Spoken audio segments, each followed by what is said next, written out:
Know, O Prince, that between the years when the oceans drank Atlantis and the gleaming cities, and the years of the rise of the sons of Arias, there was an age undreamed of, when shining kingdoms lay spread across the world like blue mantles beneath the stars.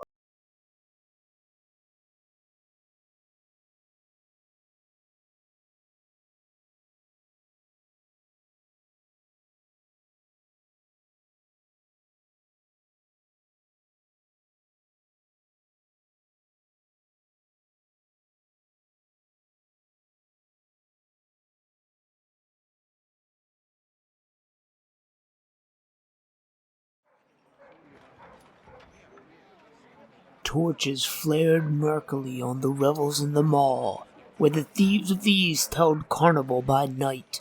In the mall they could carouse and roar as they liked, for honest people shunned the quarters, and watchmen, well paid with stained coins, did not interfere with their sport. Along the crooked, unpaved streets, with their heaps of refuse and sloppy puddles, drunken roysters staggered, roaring.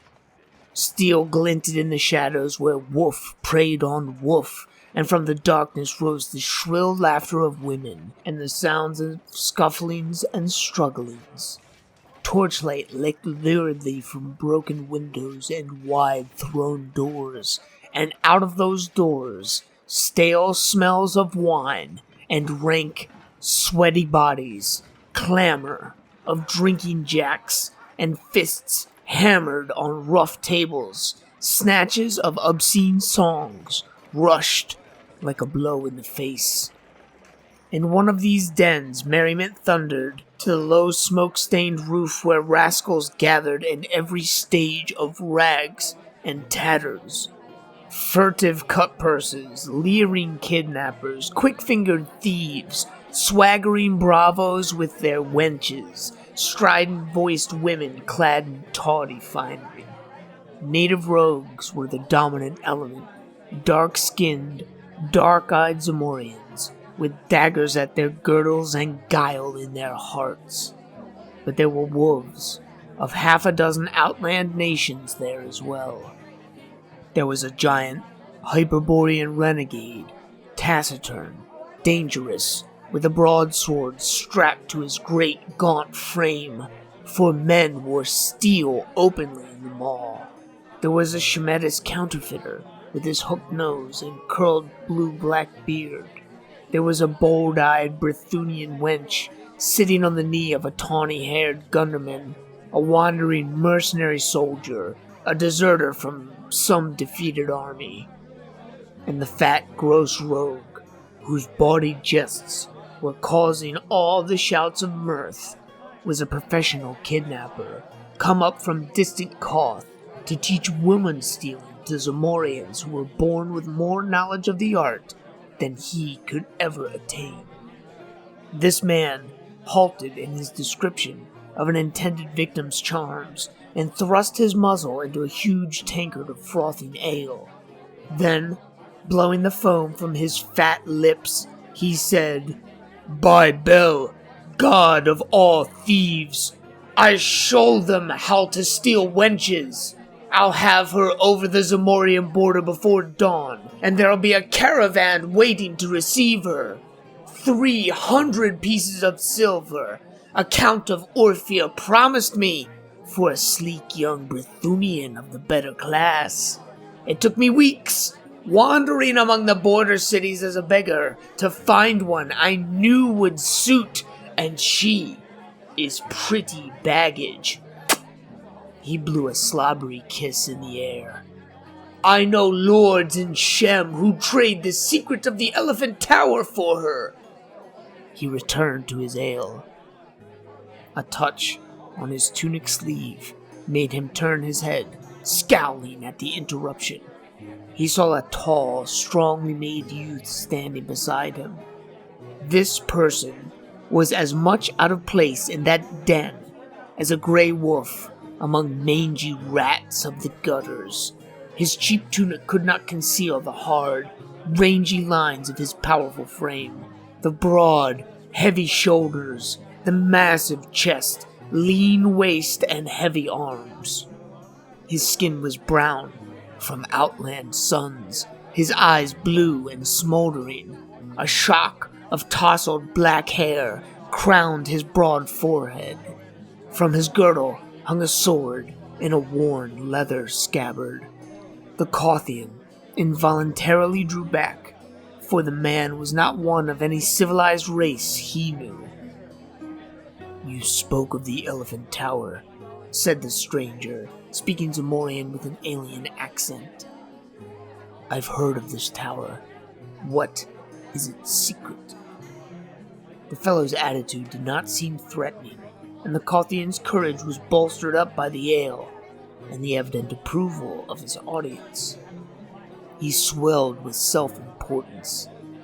"The secret of the Elephant Tower?" he exclaimed. "Why, any fool knows that Yara the priest dwells there, with the great jewel men call the Elephant's Heart. That is the secret of his magic." The barbarian digested this for a space. "I have seen this tower," he said. "It is set in a great garden, above the level of the city, surrounded by high walls. I have seen no guards. The walls would be easy to climb. Why has not somebody stolen this secret gem?" The Kothian stared wide-mouthed at the other's simplicity, then burst into a roar of derisive mirth, in which the others joined. "Hearken to this heathen! He would steal the jewel of Yara! Hearken, fellow! I suppose you are some sort of northern barbarian." "I am a Cimmerian," the outlander answered in no friendly tone. The reply and the manner of it meant little to the Kothian, of a kingdom that lay far to the south, on the borders of Shem. He knew only vaguely of the northern races. "Then give ear and learn wisdom, fellow.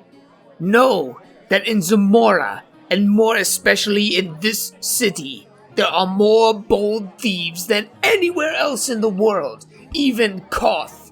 If mortal man could have stolen the gem, be sure it would have been filched long ago. You speak of climbing the walls, but once having climbed, you would quickly wish yourself back again. There are no guards in the garden at night for a very good reason. That is, no human guards.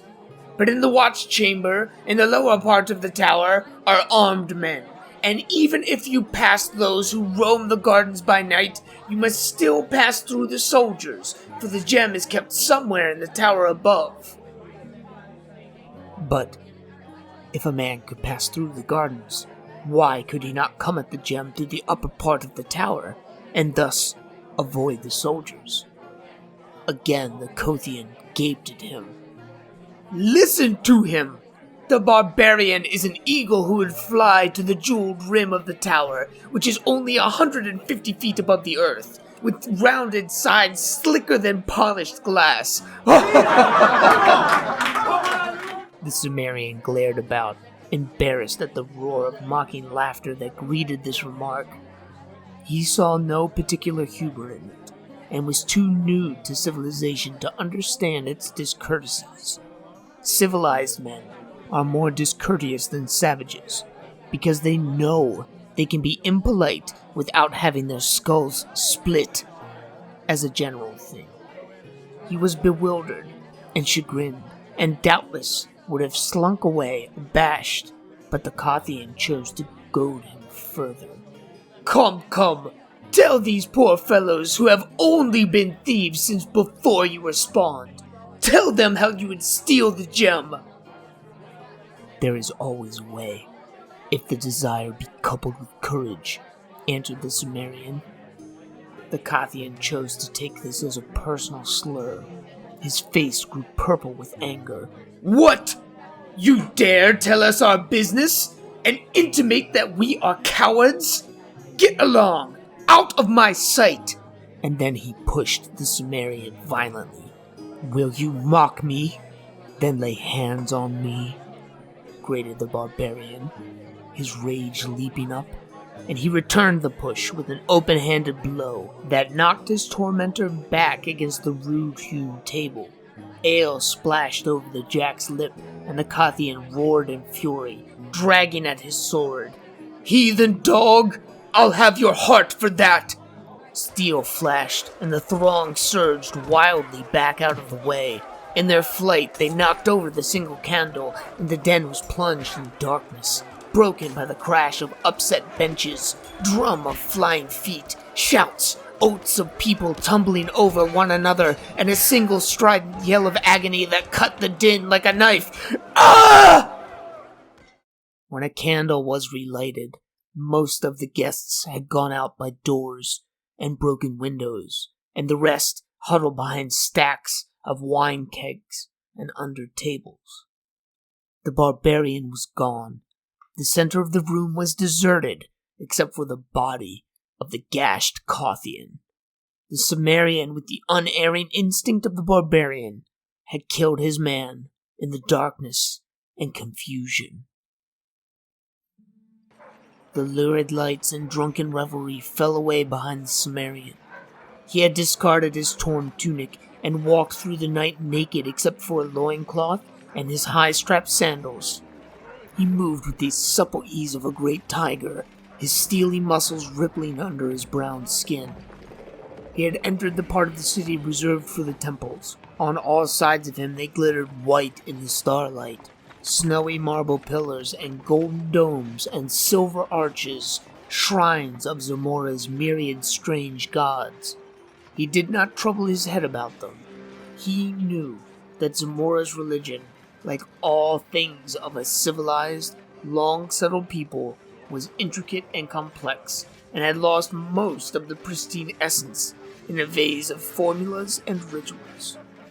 He had squatted for hours in the courtyard of the philosophers, listening to the arguments of the theologians and teachers, and come away in a haze of bewilderment, sure of only one thing: that they were all touched in the head. His gods were simple and understandable. Crom was their chief, and he lived on a great mountain, whence he set forth great dooms and death. It was useless to call on Crom, because he was a gloomy, savage god, and he hated weaklings. But he gave a man courage at birth, and the will and might to kill his enemies, which, in the Cimmerian's mind, was all any god should be expected to do. His sandaled feet made no sound on the gleaming pave. No watchman passed, for even the thieves of the mall shunned the temples, where strange dooms had been known to fall on violators. Ahead of him, he saw looming against the sky the Tower of the Elephant. He mused, wondering why it was so named. No one seemed to know. He had never seen an elephant, but he vaguely understood that it was a monstrous animal with a tail in front as well as behind. This, a wandering Shemite had told him, swearing that he had seen such beasts by the thousands in the country of the Hyrcanians. But all men knew what liars were the men of Shem. At any rate, there were no elephants in Zamora. The shimmering shaft of the tower rose frostily in the stars.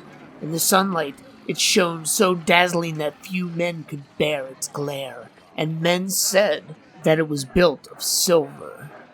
It was round, a slim, perfect cylinder, 150 feet in height, and its rim glittered in the starlight with great jewels which crusted it. The tower stood among the waving exotic trees of a garden raised high above the general level of the city. A high wall enclosed this garden, and outside the wall was a lower level, likewise enclosed by a wall. No lights shone forth. There seemed to be no windows in the tower, at least not above the level of the inner wall. Only the gems, high above, sparkled in the starlight. Shrubbery grew thick outside the lower or outer wall. The Cimmerian crept close, and stood beside the barrier, measuring it with his eyes. It was high, but he could leap and catch the coping with his fingers. Then, it would be child's play to swing himself up and over, and he did not doubt that he could pass the inner wall in the same manner. But he hesitated at the thought of the strange perils which were said to await within. These people were strange and mysterious to him. They were not of his kind, not even of the same blood, as they were more westerly Brythunians, Nemedians, Kothians, and Aquilonians, whose civilized mysteries had awed him in times past. The people of Zamora were very ancient, and, from what he had seen of them, very evil.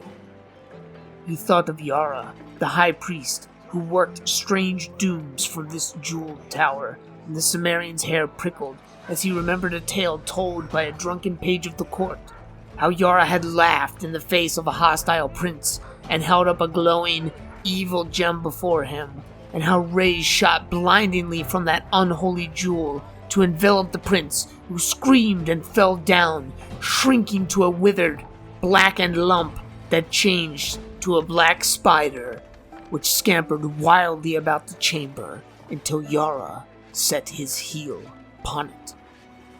Yara came not often from his tower of magic, and always to work evil on some man or nation. The king of Zamora feared him more than he feared death, and kept himself drunk all the time, because that fear was more than he could endure sober. Yara was very old, centuries old, men said, and added that he would live forever because of the magic of his gem, which men called the heart of the elephant for no better reason than they named his home the Elephant's Tower. The Cimmerian, engrossed in these thoughts, shrank quickly against the wall. Within the garden someone was passing, who walked with a measured stride. The listener heard the clink of steel. So, after all, a guard did pace those gardens. The Cimmerian waited, expecting to hear him pass again on the next round, but the silence rested over the mysterious gardens. At last, curiosity overcame him. Leaping lightly, he passed the wall and swung himself up to the top with one arm. Lying flat on the broad coping, he looked down into the wide space between the walls. No shrubbery grew near him, though he saw some carefully trimmed bushes near the inner wall. The starlight fell on the even sward, and somewhere a fountain tinkled. The Cimmerian cautiously lowered himself down on the inside and drew his sword, staring about him. He was shaken by the nervousness of the wild at standing thus unprotected in the naked starlight, and he moved lightly around the curve of the wall, hugging its shadow until he was even with the shrubbery he had noticed. Then he ran quickly toward it, crouching low, and almost tripped over a form that lay crumpled near the edges of the bushes. A quick look to the right and left showed him no enemy in sight, at least, and he bent close to investigate. His keen eyes, even in the dim starlight, showed him a strongly built man in the silvered armor and crested helmet of the Zamorian royal guard. A shield and a spear lay near him, and it took but an instant examination to show that he had been strangled. The barbarian glanced about uneasily. He knew that this man must be the guard he had heard passing his hiding place by the wall. Only a short time had passed, yet in that interval, nameless hands had reached out of the dark and choked out the soldier's life. Straining his eyes in the gloom, he saw a hint of motion through the shrubs near the wall. Thither he glided, gripping his sword. He made no more noise than a panther stealing through the night, yet the man he was stalking heard. The Cimmerian had a dim glimpse of a huge bulk close to the wall, felt relief that it was at least human. Then the fellow wheeled quickly with a gasp that sounded like panic, made the first motion of a forward plunge, hands clutching, then recoiled as the Cimmerian's blade caught the starlight. For a tense instant, neither spoke. standing ready for anything. "You are no soldier," hissed the stranger at last. "You are a thief, like myself." "And who are you?" "Taris of Numidia." The Sumerian lowered his sword. "I've heard of you. Men call you a prince of thieves." A low laugh answered him. Taurus was as tall as the Sumerian, and heavier.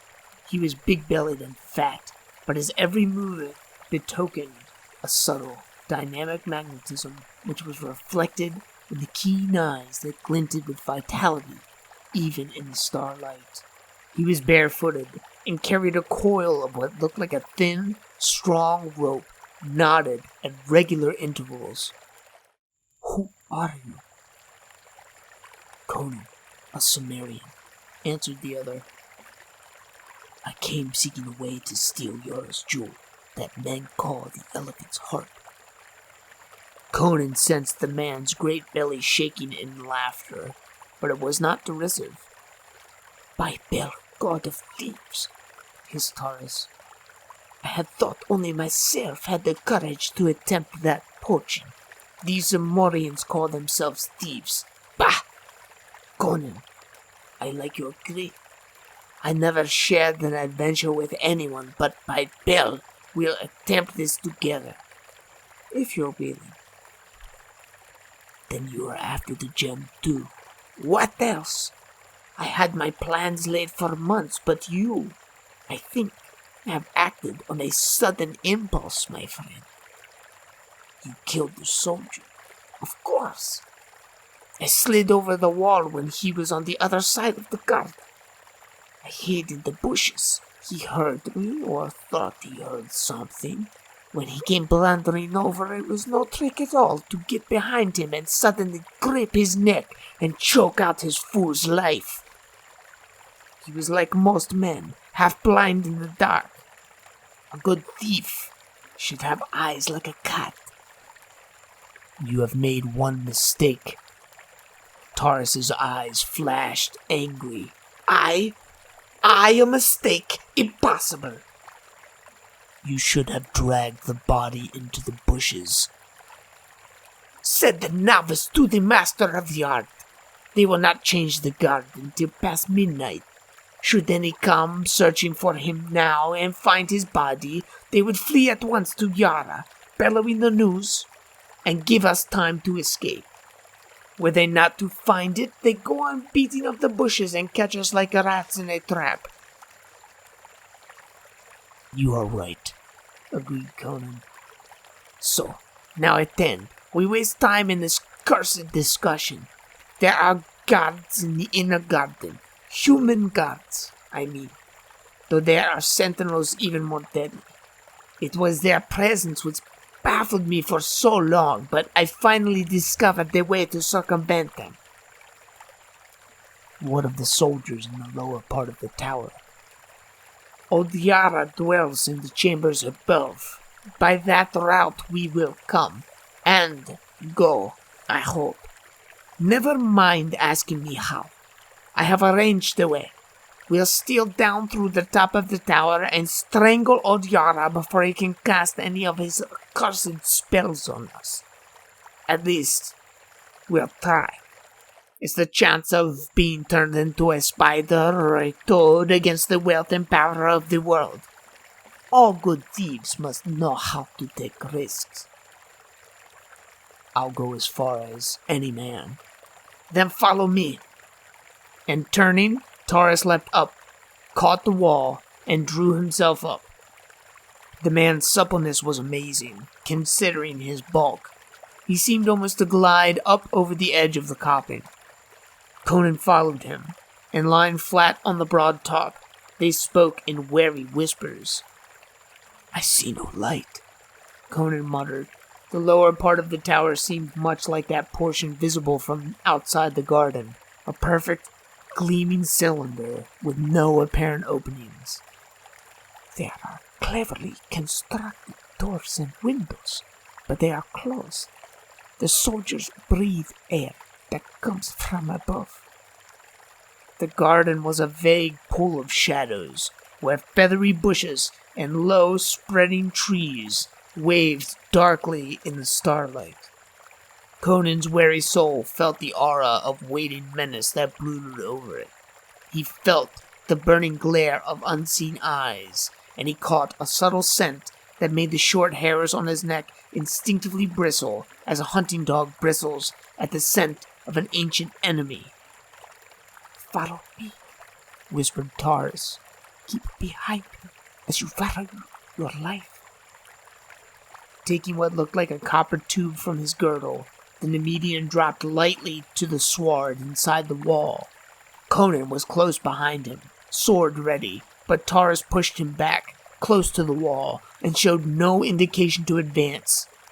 His whole attitude was of tense expectancy, and his gaze, like Conan's, was fixed on the shadowy mash of shrubbery a few yards away. This shrubbery was shaking, although the breeze had died down. Then 2 great eyes blazed from the waving shadows, and behind them other sparks of fire glinted in the darkness. "Lions!" muttered Conan. "Aye, by day they are kept in the subterranean caverns below the tower. That's why there are no guards in this garden." 5 in sight, maybe more back in the bushes. They'll charge in any moment. Conan counted the eyes rapidly. "Be silent!"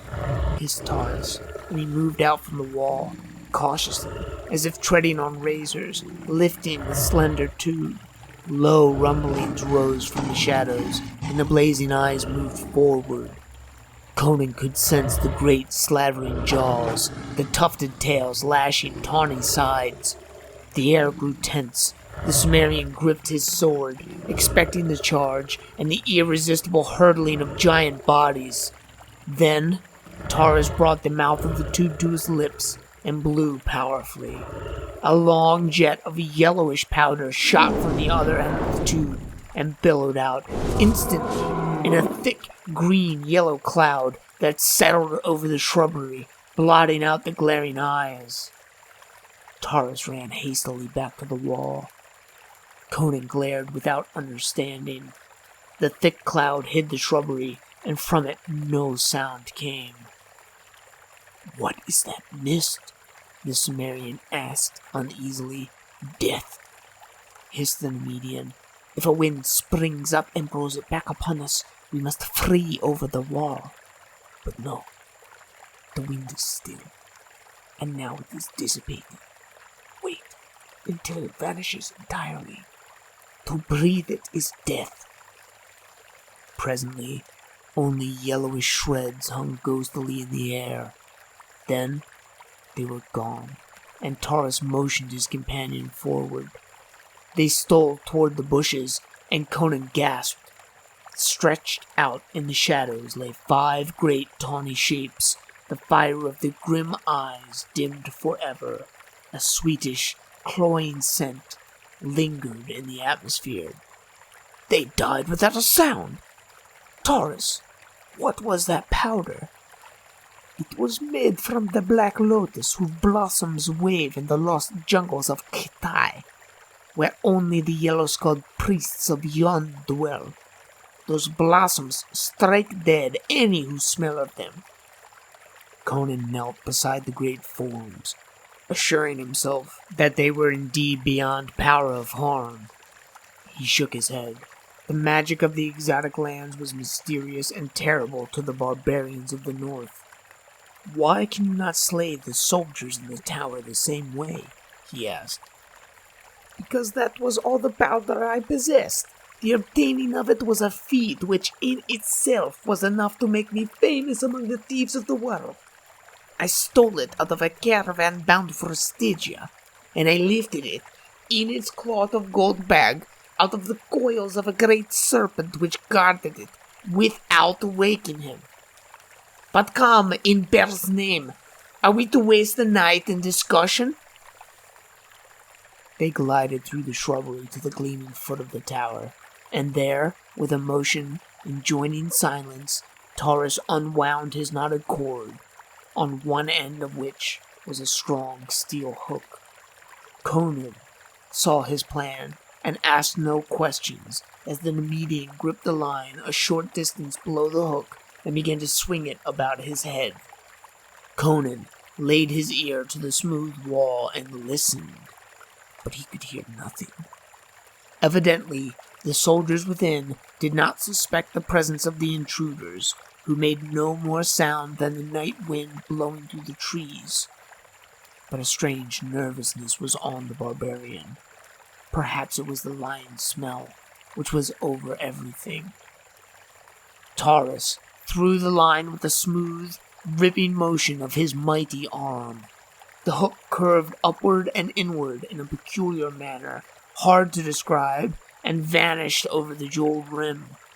It apparently caught firmly, for cautious jerking and then hard pulling did not result in any slipping or giving. Luck, the first cast.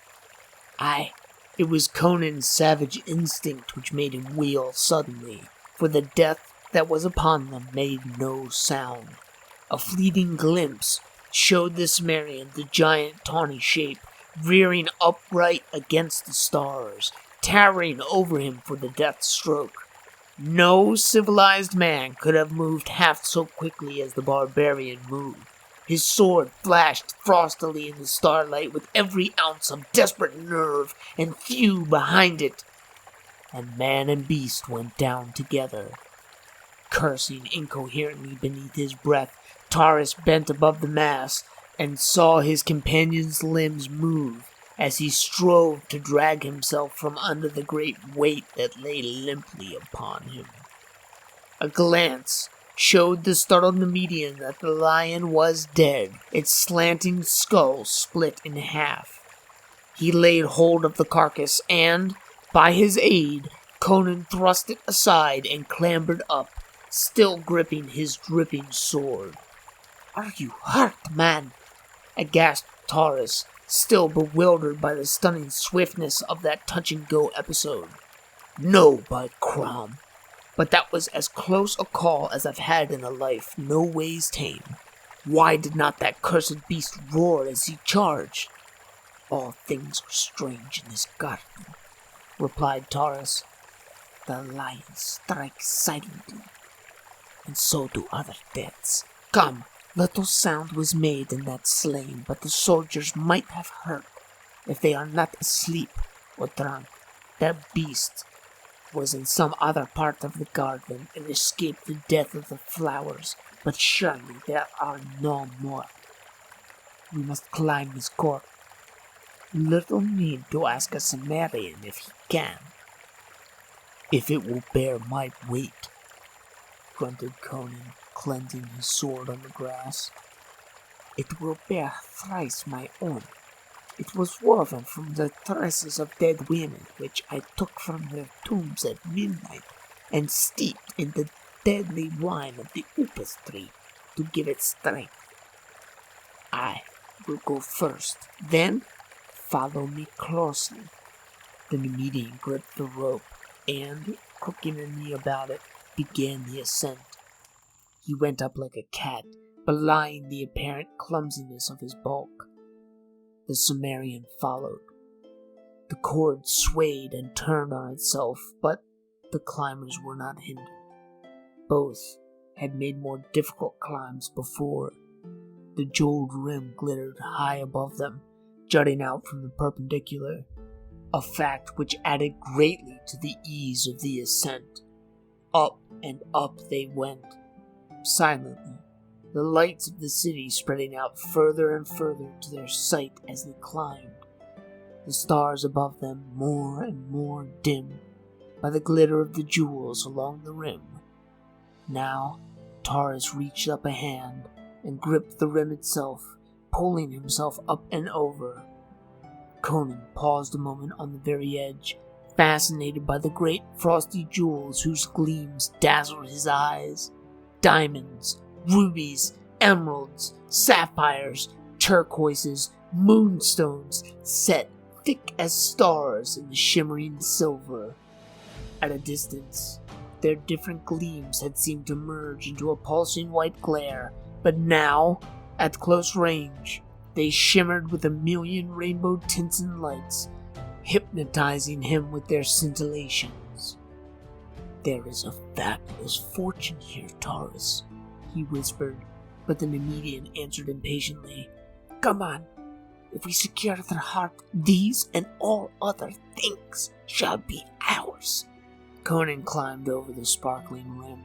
The level of the tower's top was some feet below the gemmed ledge. It was flat, composed of some dark blue substance, set with gold that caught the starlight so that the whole looked like a wide sapphire flecked with shining gold dust. Across from the point where they had entered, there seemed to be a sort of chamber built upon the roof. It was of the same silvery material as the walls of the tower, adorned with designs worked in smaller gems. Its single door was of gold, its surfaces cut in scales, encrusted with jewels that gleamed like ice. Conan cast a glance at the pulsing ocean of lights which spread far below them, then glanced at Taurus. The Nemedian was drawing up his cord and coiling it. He showed Conan where the hook was caught. A fraction of an inch of the point had sunk under a great blazing jewel on the inner side of the rim. "Luck was with us again. One would think that our combined weight would have torn that stone out. Follow me. The real risks of the venture begin now. We are in this serpent's lair, and we know not where he lies hidden." Like stalking tigers, they crept across the darkly gleaming floor and halted outside the sparkling door. With a deft and cautious hand, Taurus tried it.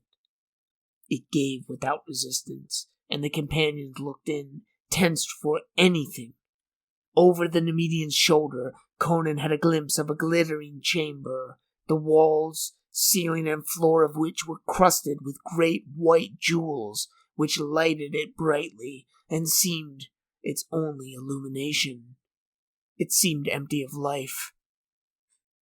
"Before we cut off our last retreat, go you to the rim and look over on all sides. If you see any soldiers moving in the garden or anything suspicious, return and tell me. I will await you within this chamber." Conan saw scant reason in this, and a faint suspicion of his companion touched his wary soul. But he did as Taurus requested. As he turned away, the Nemedian slipped inside the door and drew it shut behind him.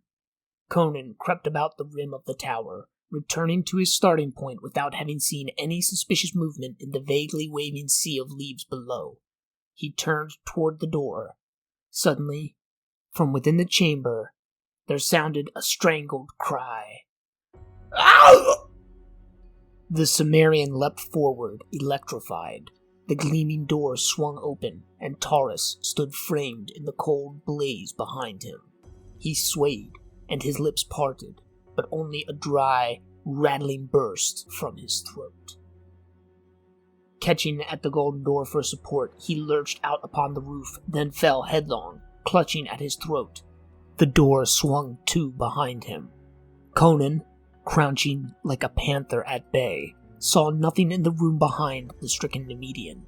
In the brief instant the door was partly open, unless it was not a trick of the light which had made it seem as if a shadow darted across the gleaming door. Nothing followed Taurus out on the roof, and Conan bent above the man. The Nemedian stared up with dilated, glazing eyes that somehow held a terrible bewilderment. His hands clawed at his throat, his lips slobbered and gurgled. Then, suddenly, he stiffened, and the astounded Cimmerian knew that he was dead. And he felt that Taurus had died without knowing what manner of death had stricken him. Conan glared bewildered at the cryptic golden door. In that empty room, with its glittering jeweled walls, death had come to the Prince of Thieves as swiftly and mysteriously as he had dealt doom to the lions in the gardens below. Gingerly, the barbarian ran his hands over the man's half-naked body, seeking a wound, but the only marks of violence were between his shoulders, high up near the base of his bald neck. 3 small wounds, which looked as if 3 nails had been driven deep in the flesh and withdrawn. The edges of these wounds were black, and a faint smell as of putrefaction was evident. Poison darts? Thought Conan, but in that case, the missiles should still be in the wounds. Cautiously, he stole toward the golden door, pushed it open, and looked inside. The chamber lay empty, bathed in the cold, pulsing glow of the myriad jewels. In the very center of the ceiling, he idly noticed a curious design, a black 8-sided pattern, in the center of which 4 gems glittered with a red flame unlike the white blaze of the other jewels. Across the room, there was another door, like the one in which he stood, except that it was not carved in the scale pattern. Was it from that door that death had come, and having struck down its victim, had it retreated by the same way? Closing the door behind him, the Cimmerian advanced into the chamber. His bare feet made no sound on the crystal floor.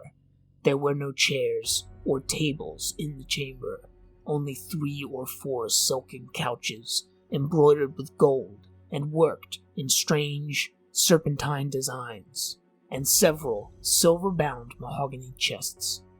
Some were sealed with heavy golden locks, others lay open, their carven lids thrown back, revealing heaps of jewels in a careless riot of splendor to the Cimmerian's astounded eyes.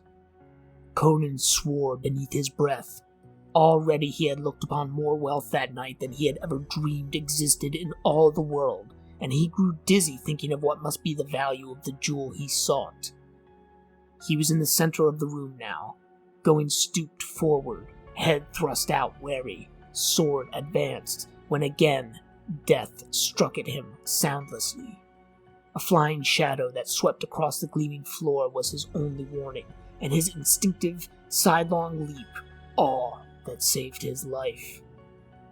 He had a flashing glimpse of a hairy black horror that swung past him with a clashing of frothing fangs, and something splashed on his bare shoulder that burned like drops of liquid hellfire. Springing back, sword high, he saw the horror strike the floor, wheel, and scuttle toward him with appalling speed. A gigantic black spider, such as men see only in nightmare dreams. It was as large as a pig, and its 8 thick, hairy legs drove its ogreish body over the floor at headlong pace. Its 4 evil gleaming eyes shone with a horrible intelligence, and its fangs dripped venom that Conan knew from the burning of his shoulder where only a few drops had splashed as the thing struck and missed, was laden with swift death. This was the killer that had dropped from its perch in the middle of the ceiling on a strand of its web, on the neck of the Nemedian. Fools that they were not to have suspected that the upper chambers would be guarded as well as the lower. These thoughts flashed briefly through Conan's mind as the monster rushed. He leapt high, and it passed beneath him, wheeled, and charged back. This time, he evaded its rush with a sideways leap, and struck back like a cat. His sword severed one of the hairy legs, and again he barely saved himself as the monstrosity swerved at him, fangs clicking fiendishly. But the creature did not press the pursuit. Turning, it scuttled across the crystal floor and ran up the wall to the ceiling, where it crouched for an instant, glaring down at him with its fiendish red eyes. Then, without warning, it launched itself through space, trailing a strand of slimy, grayish stuff. Conan stepped back to avoid the hurtling body, then ducked frantically just in time to escape being snared by the flying webbed rope. He saw the monster's intent and sprang toward the door, but it was quicker, and a sticky strand cast across the door made him a prisoner. He dared not try to cut it with his sword. He knew the stuff would cling to the blade, and before he could shake it loose, the fiend would be sinking its fangs into his back. Then began a desperate game, The wits and quickness of the man matched against the fiendish craft and speed of that giant spider. It no longer scuttled across the floor in a direct charge, or swung its body through the air at him. It raced about the ceiling and the walls, seeking to snare him in the long loops of sticky gray web strands which it flung with a devilish accuracy. These strands were thick as ropes, and Conan knew that once they were coiled about him, his desperate strength would not be enough to tear him free before the monster struck. All over the chamber went on that devil's game, in utter silence except for the quick breathing of the man, the low scuff of his bare feet on the shining floor, the castanet rattle of the monstrosity's fangs. The gray strands lay in coils on the floor. They were looped along the walls. They overlaid the jeweled chests and silken couches and hung in dusty festoons from the jeweled ceiling. Conan's steel trap, quickness of eye and muscle had kept him untouched, though the sticky loops had passed him so close they rasped his naked hide. He knew he could not always avoid them. He not only had to watch the strands swinging from the ceiling, but to keep his eye on the floor, lest he trip in the coils that lay there. Sooner or later, a gummy loop would writhe about him, python-like, and then, wrapped like a cocoon, he would lie at the monster's mercy. The spider raced across the chamber floor, the gray rope waving out behind it. Conan leapt high, clearing a couch. With a quick wheel, the fiend ran up the wall, and the strand, looping off the floor like a living thing, whipped about the Cimmerian's ankle. He caught himself on his hands as he fell, jerking frantically at the web which held him like a pliant vice or the coil of a python. The hairy devil was racing down the wall to complete its capture. Stung to frenzy, Conan caught up a jewel chest and hurled it with all of his strength. It was a move the monster was not expecting. Full in the midst of the branching black legs, the massive missile struck, smashing against the wall with a muffled, sickening crunch. Blood and greenish slime spattered, and the shattered mass fell with the burst gem chest to the floor. The crushed, black body lay among the flaming riot of jewels that spilled over it. The hairy legs moved aimlessly. The dying eyes glittered red among the twinkling gems. Conan glared about, but no other horror appeared, and he set himself to working free of the web. The substance clung tenaciously to his ankle and his hands, but at last he was free, and taking up his sword, he picked his way among the gray coils and loops to the inner door. What horrors lay within he did not know. The Cimmerian's blood was up, and since he had come so far and overcome so much peril, he was determined to go through to the grim finish of the adventure, whatever that might be. He felt that the jewel he sought was not among the many so carelessly strewn about the gleaming chamber. Stripping off the loops that fouled the inner door, he found that it, like the other, was not locked. He wondered if the soldiers below were still unaware of his presence. Well, he was high above their heads, and if tales were to be believed, they were used to strange noises in the tower above them. Sinister sounds and screams of agony and horror. Yara was on his mind, and he was not altogether comfortable as he opened the golden door. But he saw only a flight of silver steps leading down, dimly lighted by what means he could not ascertain. Down these he went, silent, gripping his sword. He heard no sound, and came presently to an ivory door, set with bloodstones. He listened, but no sound came from within. Only thin wisps of smoke drifted lazy from beneath the door, bearing a curious, exotic odor unfamiliar to the Cimmerian. Below him, the silver stair would vanish into the darkness, and up that shadowy well no sound floated. He had an eerie feeling that he was alone in a tower occupied only by ghosts and phantoms. Cautiously, he pressed against the ivory door, and it swung silent inward. On the shimmering threshold, Conan stared like a wolf in strange surroundings, ready to fight or flee on the instant. He was looking into a large chamber with a domed, golden ceiling. The walls were of green jade, the floor of ivory, partly covered by thick rugs.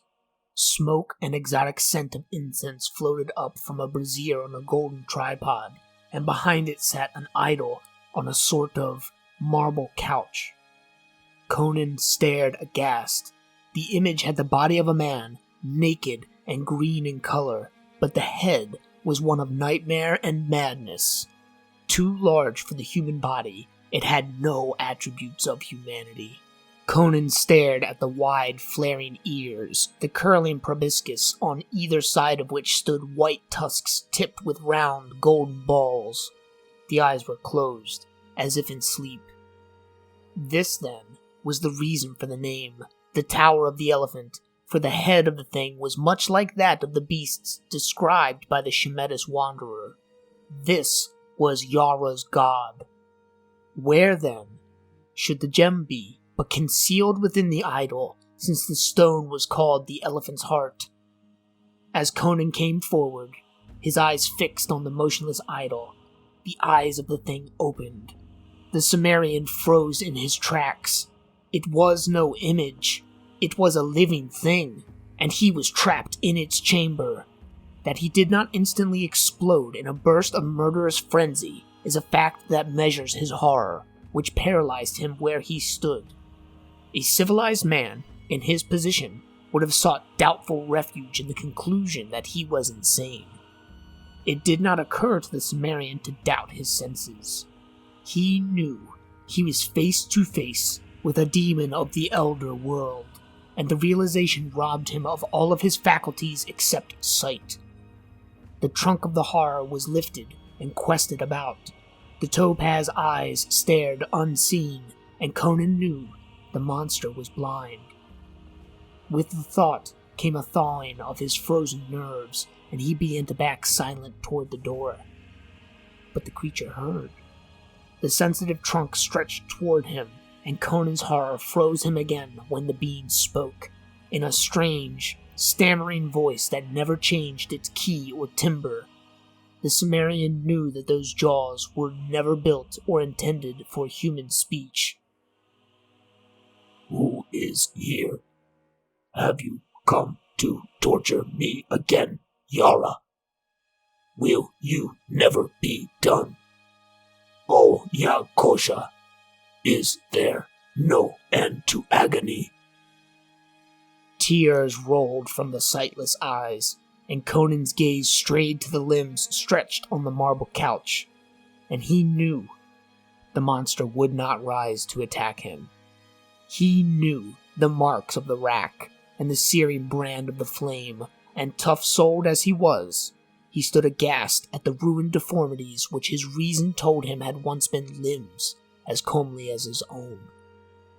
And suddenly, all fear and repulsion went from him, to be replaced by a great pity. What this monster was, Conan could not know, but the evidences of its sufferings were so terrible and pathetic that a strange, aching sadness came over the Cimmerian. He knew not why. He only felt that he was looking upon a cosmic tragedy, and he shrank with shame, as if the guilt of a whole race were laid upon him. "I am not Yara. I am only a thief. I will not harm you." "Come near that I may touch you." The creature faltered, and Conan came near unfearing, his sword hanging forgotten in his hand. The sensitive trunk came out and groped over his face and shoulders as a blind man gropes, and its touch was light as a girl's hand. "You are not of Yara's race of devils. The clean, lean fierceness of the wasteland marks you. I know your people from of old, whom I knew by another name in the long ago when another world lifted its jeweled spires to the stars. There is blood on your fingers. A spider in the chamber above, and a lion in the garden, muttered Conan. You have slain a man too this night, and there is death in the tower above. I feel. I know. Aye, the prince of all thieves lies there, dead from the bite of a vermin. So and so. A slain in the tavern and a slain on the road. I know. I feel. And the third will make the magic of which not even Yara dreams. Oh, magic of deliverance, green gods of Yag. Again, tears fell as the tortured body was racked to and fro in the grip of varied emotions. Conan looked on, bewildered. Then the convulsions ceased. The soft, sightless eyes were turned toward the Cimmerian. The trunk beckoned. Oh, man, listen. I am foul and monstrous to you, am I not? Nay, do not answer. I know. But you would seem as strange to me could I see you. There are many worlds besides this earth, and life takes many shapes. I am neither god nor demon, but flesh and blood like yourself, though the substance differ in part, and the form be cast in a different mold. I am very old, O man of the waste countries. Long and long ago, I came to this planet with others of my world from the green planet Yag, which circles forever in the outer fringe of this universe. We swept through space on mighty wings that drove us through the cosmos quicker than light, because we had warred with the kings of Yag and were defeated and outcast. But we could never return, for on earth our wings withered from our shoulders. Here we abode, apart from earthly life. We fought the strange and terrible forms of life which then walked the earth, so that we had become feared and were not molested in the dim jungles of the east. We saw men grow from the ape and build the shining cities of Valusia, Cornelia, Comoria, and their sisters. We saw them reel before the thrusts of the heathen Atlanteans and Picts and Lemurians. We saw the oceans rise and engulf Atlantis and Lemuria and the isles of the Picts and the shining cities of civilization. We saw the survivors of Pictum and Atlantis build their Stone Age empires and go down to ruin, locked in bloody wars. We saw the Picts sink into abyssal savagery, the Atlanteans into apedom. We saw new savages drift southward in conquering waves from the Arctic Circle to build a new civilization with new kingdoms called Numidia and Koth and Aquilonia and their sisters. We saw your people rise under a new name from the jungles of the apes that had been Atlanteans. We saw the descendants of the Lemurians who had survived the cataclysm rise again through savagery and ride westward as Hyrcanians. And we saw this race of devils, survivors of the ancient civilization that was before Atlantis sank, come once more into culture and power. This accursed kingdom of Zamora. All of this we saw, neither aiding nor hindering the immutable cosmic law, and one by one we died. For we of Yag are not immortal, though our lives are the lives of planets and constellations. At last I alone was left, dreaming of old times among the ruined temples of jungle lost Kitai, worshipped as a god by an ancient yellow-skinned race. Then came Yara, versed in dark knowledge handed down through the days of barbarism since before Atlantis sank. First he sat at my feet and learned wisdom, but he was not satisfied with what I taught him, for it was white magic, and he wished evil lure to enslave kings and glut a fiendish ambition. I would teach him none of the black secrets I had gained, through no wish of mine, through the eons. But his wisdom was deeper than I had guessed. With guile gotten among the dusky tombs of dark Stygia, he trapped me into divulging a secret I had not intended to bear, and turning my own power upon me, he enslaved me. Ah, gods of Yug, my cup has been bitter since that hour. He brought me up from the lost jungles of Kitai, where the grey apes danced to the pipes of the yellow priests, and offerings of fruit and wine heaped my broken altars. No more was I a god to kindly jungle folk. I was slave to a devil in human form. Again, tears stole from the unseeing eyes. He pent me in this tower, which at his command I built for him in a single night. By fire and rack he mastered me, and by strange, unearthly tortures you would not understand. In agony, I would have long ago taken my own life if I could. But he kept me alive, mangled, blinded, and broken to do his foul bidding.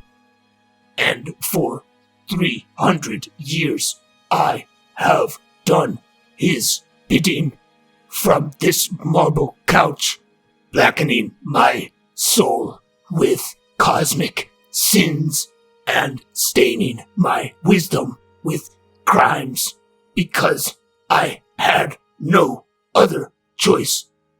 Yet not all my ancient secrets has he wrested from me, and my last gift shall be the sorcery of the blood and the jewel. For I feel the end of time draw near. You are the hand of fate. I beg of you, take the gem you will find on yonder altar. Conan turned to the gold and ivory altar indicated and took up a great rounded jewel, clear as crimson crystal, and he knew that this was the heart of the elephant.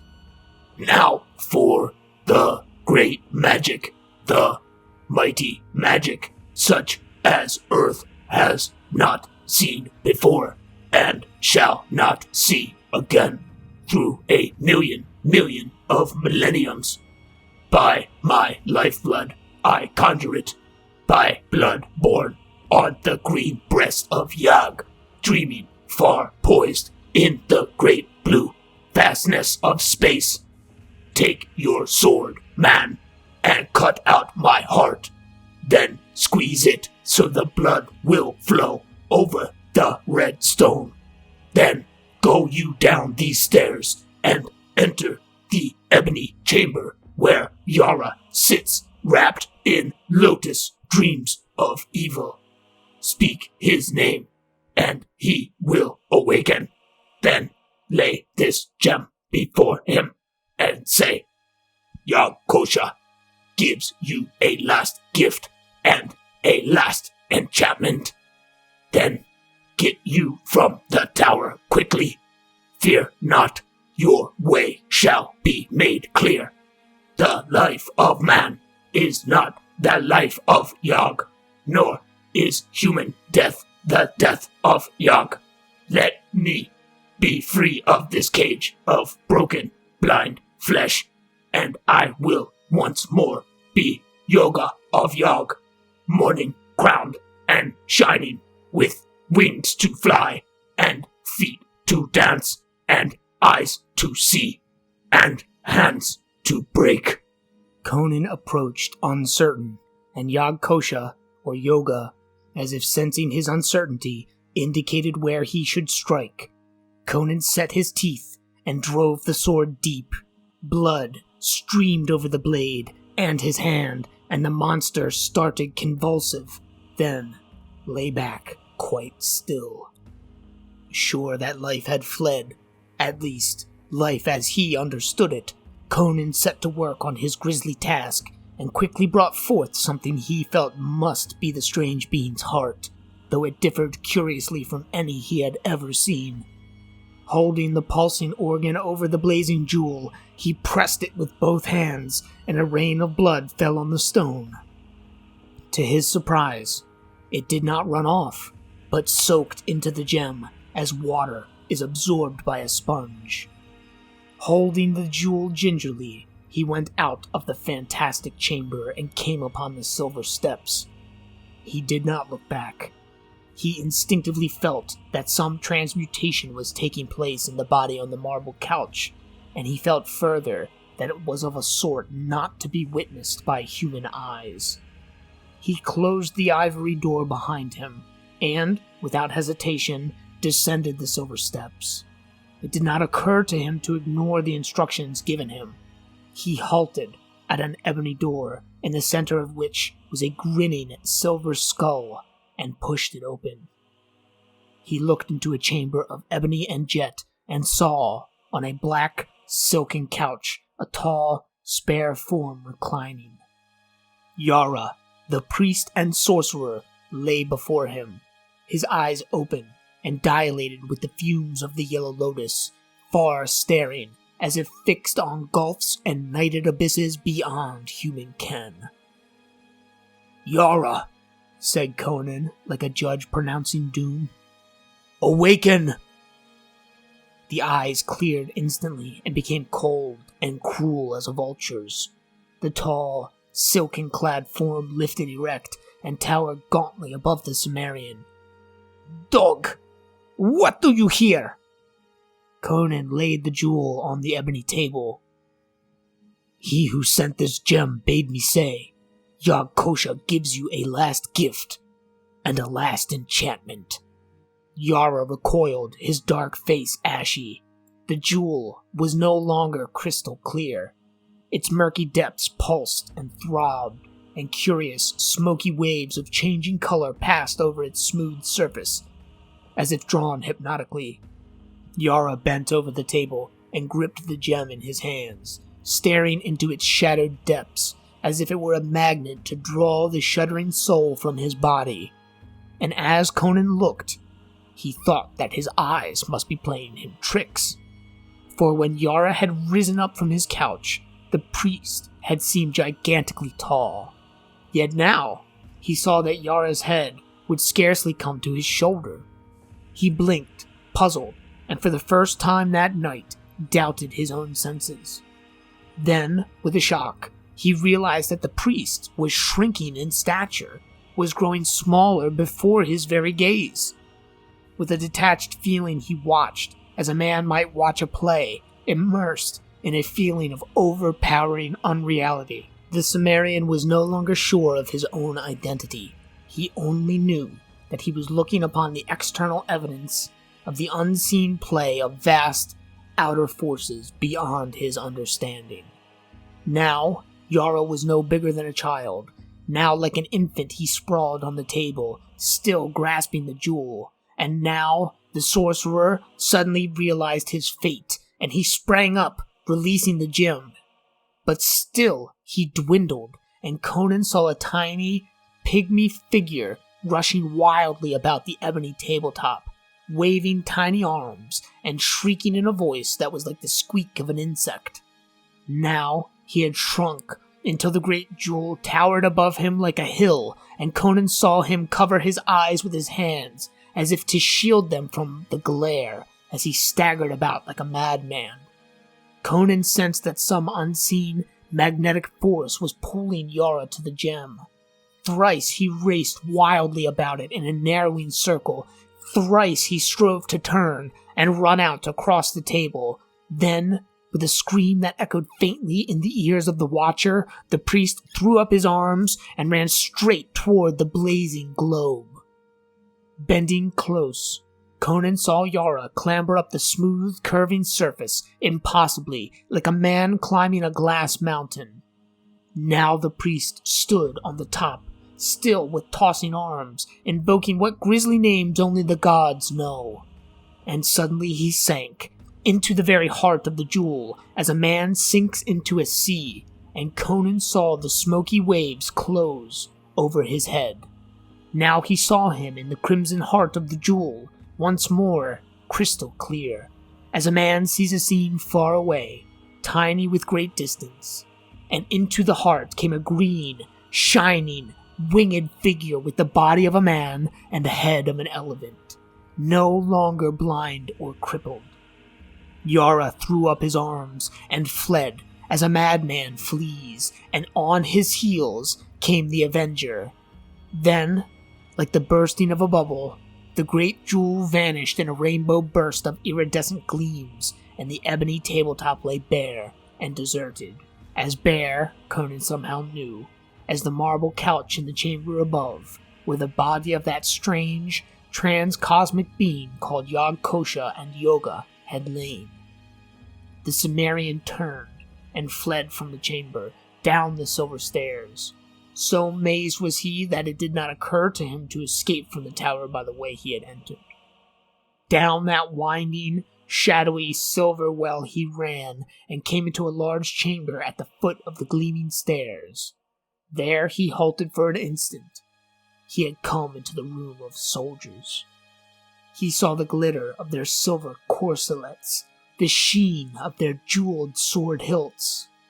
They sat slumped at the banquet board, their dusky plumes waving somberly above their drooping helmeted heads.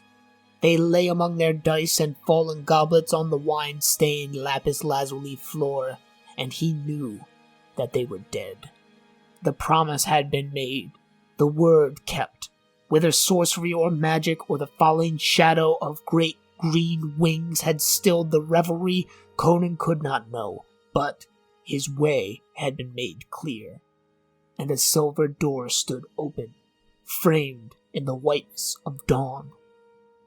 Into the waving green gardens came the Cimmerian, and as the dawn wind blew upon him with the cool fragrance of luxuriant growths, he started like a man waking from a dream.